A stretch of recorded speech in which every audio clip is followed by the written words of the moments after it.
At this time, it's a pleasure to bring up Miss Ashley Clark. Ashley is a full-time mother and an activist. She's the second wife, which I don't think we've had any cheers for the second wife. We know what hell they go through. So Ashley's the second wife, and upon realizing how unfair the current custody statutes are, which never even considered her children, she formed Mothers for Shared Parenting. Would you please welcome a hero, Miss Ashley Clark.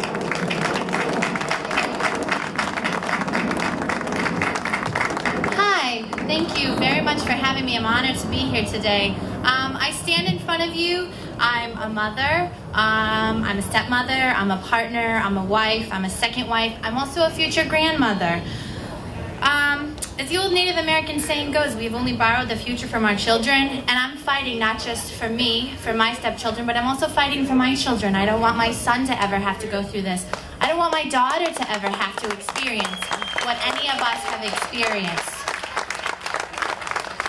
I do not want them to inherit the current system, and I can do something to change that. I can do it, you can do it. That's why we're all standing here today. I don't want their families ripped apart like mine was. I don't want them taking a 3-week-old baby to court to fight unfair custody charges. It's not fair. It wasn't fair to me. It won't be fair to them. And it's not going to happen because we are all, as a group, going to make it change. We are here today. This is the rally. This is the call for change. We are here, we're standing up, and we are the first step. This is the first year, it's only going to get bigger from here. These men and women who have worked so hard to put this together, it's only going to get bigger and better from here.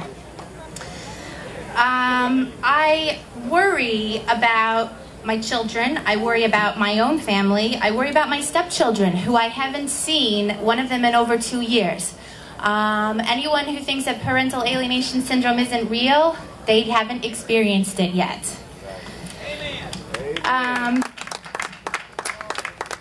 One of my goals as a parent is to raise my children to be empathetic people and to show empathy for those around them. We practice it every day in our house and everything that we do. And my dream is that we will have an empathetic court system and justice system, that the people sitting behind the benches will have empathy for those of us out here and understand and know what we're going through and actually care what happens to us and to our children. You know, that's why I work so hard. I'm an activist on a lot of levels. And one of my main levels is that I support my partner in a lot of his grassroots effort. He's a hard worker. You're going to hear him speak later today. But one of our main goals is, for Mothers for Shared Parenting right now, is we're supporting grassroots political candidates. I firmly believe that we can't just make one big change at all. We are going to have to take these steps. We have to have these rallies. We have to show up here. We have to get people in office who are friendly to what we're experiencing. Those people who are empathetic to our cause. So, you know, I grew up in Wyoming, and an old cowboy once told me that you don't move that whole pile of crap over there all at once. You move it one wheelbarrow full at a time, and you do it by starting at the bottom. You don't get up to the top and start shoveling it down, because then you're covered in crap. So let's make sure that we're starting from the bottom. This is it. Our political candidates, go to your local town, go to your local county, get involved in your election process. Vote. That's a big thing. Show your support. Walk out on election day and show those candidates that you care. Your judges, most of them are elected. If you don't like them, change them. Get out there, walk the streets, carry petitions, campaign for them. It doesn't have to be about money. It can be about time. And we can only change it one candidate at a time. I also want to talk to you about changing the paradigm. And I want to shift our focus from talking about men versus women or fathers versus mother.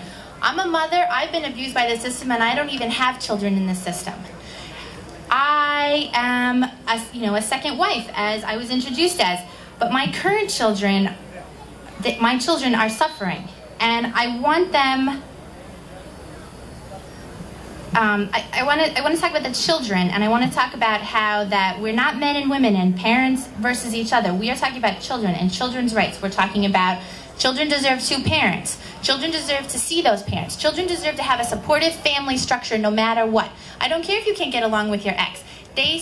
Your children deserve their support, their family support. They deserve their cousins, their sisters, their brothers, their aunts and uncles, their grandparents. Let's change it. This is the rally call. This is it. This document, Family Preservation and Reconciliation Act of 2007, this is what you take. You take it to your congressman, you take it to your senator, you say, I believe in this, I want it passed, and I vote.